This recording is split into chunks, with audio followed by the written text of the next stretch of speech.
All right. So next up, we've got Lucy and Mimi from Smartist. So first of all, Lucy, perhaps you can introduce yourself, your company, what you do, who you are.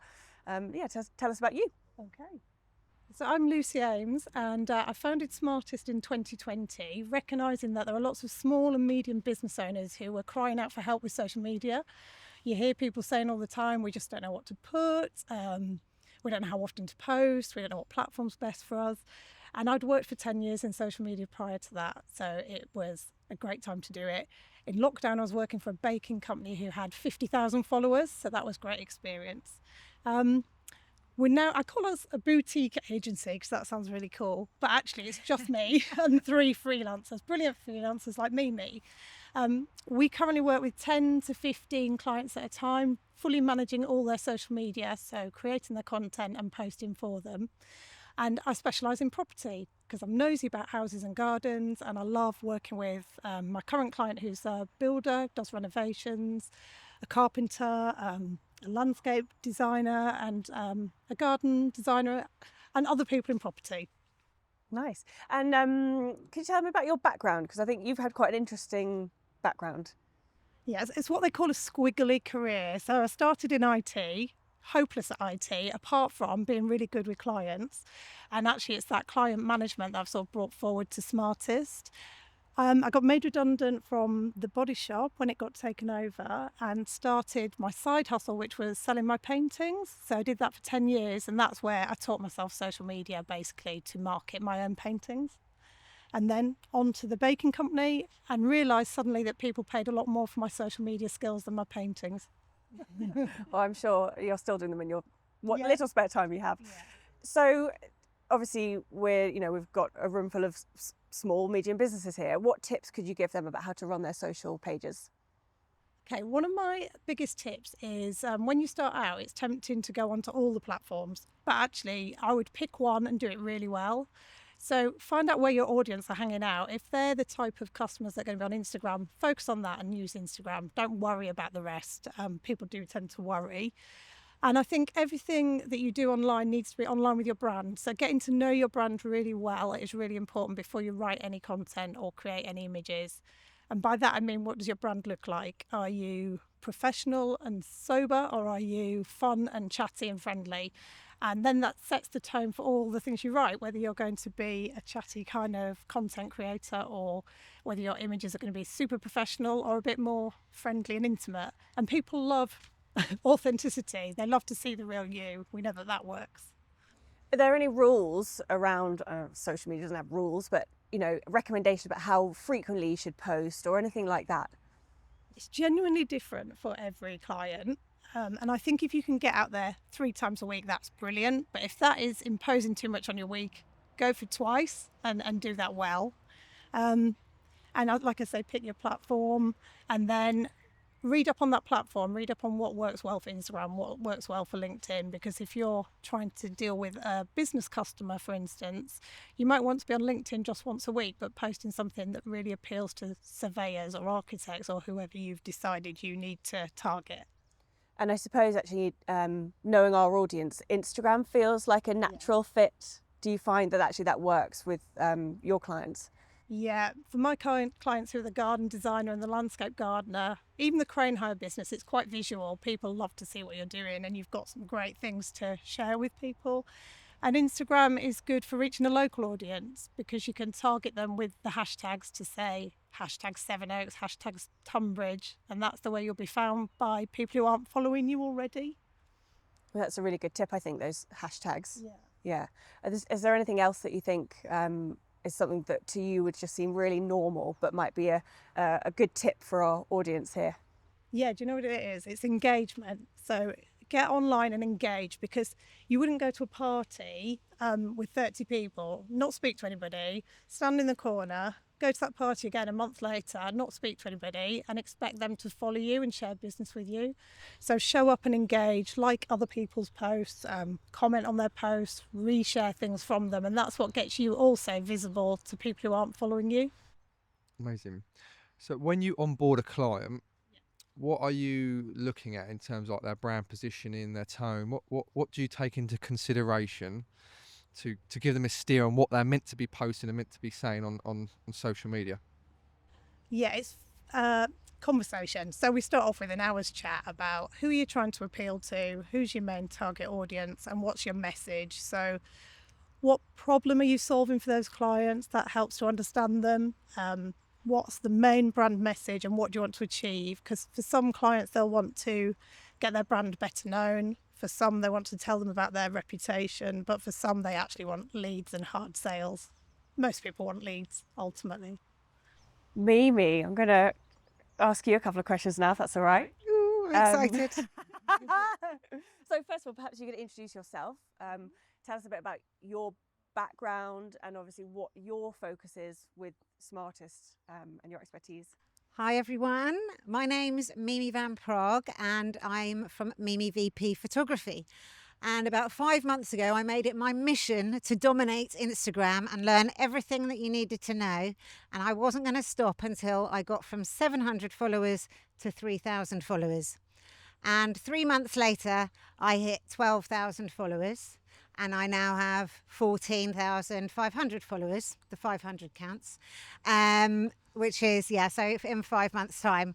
I studied Instagram quite diligently, and there were 5 big mistakes that I noticed that small business owners make. And I thought, why not talk today about how you can avoid those same mistakes? Please do tell. Okay, are you ready? Hold on tight. Well, it was really interesting to talk to some of you here because actually there was a couple of things that I realised that I had overlooked. But first of all, before I go into them, something that Lucy and Camilla mentioned is finding out about who your client is and who your buyer is. So if it's essentially it's going to be putting in a garden at Mr. and Mrs. Brown's house, but really you work with collaborators. Your target market, your clients are your collaborators, not the end user, because they're going to be looking at something else on Instagram, not at your stuff. Whereas your collaborators or your direct sales might come from someone else. So make sure you know that. And second of all, one thing that a lot of people mentioned is that they're posting photos a lot. And Instagram is just not pushing photos. It's all about video and it's all about reels. So that's really what I'm going to talk about today. So if you don't do those 2 things, everything else I'm going to tell you isn't going to work. So the first one is your text on screen or your hook. So this could be 5 reasons why your garden is looking terrible this summer and how to fix it. Or 1 thing to avoid about your subframe when making your choice, something along those lines. You have to forgive me on the terms. Read the caption. So the video is one thing, but it's the text on the screen that's going to stop the scroll, because we basically have the attention span of a gnat. It's about 1 second, 2 seconds at most. So if people don't know why that content's for them, they're going to move on. They're going to scroll. So you need to call out who it's for. So it could be garden designers. Garden designers, this is your problem. And you need to understand, as Lucy was talking about, what their problems are, what the myths are about your industry, like we're not all lazy slackers or whatever it might be, and the myths, the problems, and their fears. And once you've got those things sort of nailed down and you mention those on the text on screen, you're golden. You're going to stop the scroll. So that's number 1. Number 2 is the video itself. So make sure it's interesting, make sure that there's movement in the very first second. So that could be a panning shot, that could be somebody walking into shots. People love to see other people doing things, so whatever it might be. I think a gentleman over there said he was drilling in a screw and that got him 1.5 million views. Just goes to show people like to see other people doing things. So a nice video. And the key point here is on video, it should really not be any longer than 7 seconds. No longer than 7 seconds. It's too long, people get bored, they move on. So number 1, text on screen. Number 2, interesting video. And the text on screen is going to say, read the caption. So now we're going to go into the bit that sort of wraps it up together, and that's your audio. So all I'd say really there is make sure the audio is interesting, it matches the mood of what you're trying to say, And the second key point is trending audio.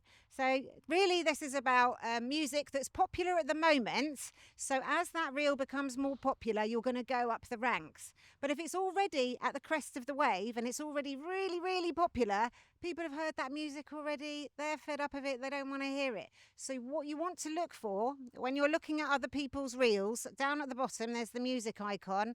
Click on that and it will tell you how many reels it's already been used for. So you want 4,000 or less. 4,000 or less to get on that trending wave, and you'll see your reel grow with that audio. Okay, ready? You all with me? Great. So we're going on to 4. We're nearly there. The caption. So the caption, obviously you've told them what you're going to tell them in the caption on your hook. It's going to be really interesting, and they've got this lovely video. You're telling them now to go through to the caption. So make sure you add value in the caption. That could be lists. It could be what to consider when buying your subframe. It could be how to protect your decking in the winter. Top 5 things that you need to know. Whatever it is, so make sure that you include that information so it's valuable to them. Because if it's not valuable or it's just full of bump, they're not going to be interested. And then the 5th bit is your call to action. So telling them what to do next. So what I'd say is this is comparable, because most people, what I wanted to talk about is how you're going to turn your reels into followers, into sales, because that's really why you're going to be doing it. So at this point, people will probably say, well, I want sales. You know, I want them to call me up, or I want them to book in a call with me or something. But that's like taking somebody out on a first date and asking them to marry them at the end. Okay. So little steps. At this point, you might want them to put a comment, like it, but really maybe follow you so that they're now in your, they're in your sphere, they're in your web. So that's how you're going to start getting followers, right? So that's your reels. Can I carry on? Got just 2 more bits because we want to turn these followers now into sales. So to be honest, you're getting views there. So someone might not follow you straight away when they see your reels, but they might look at it and you're thinking, well, why are these people not becoming followers? I need followers. The reason is this: your bio. So if you go onto your Instagram page, at the top where's your picture and your name, and you might have a statement there like garden maintenance or something like that. You mustn't ignore this. You need to tell your audience how it benefits them, not you, not how good you are.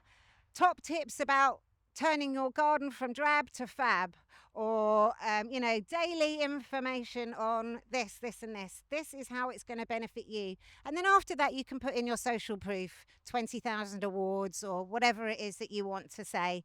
And then you might even have something that you give away for free. Who knows? You just say, yeah, link here, get your freebie, and then they're on your email list if you're that far along.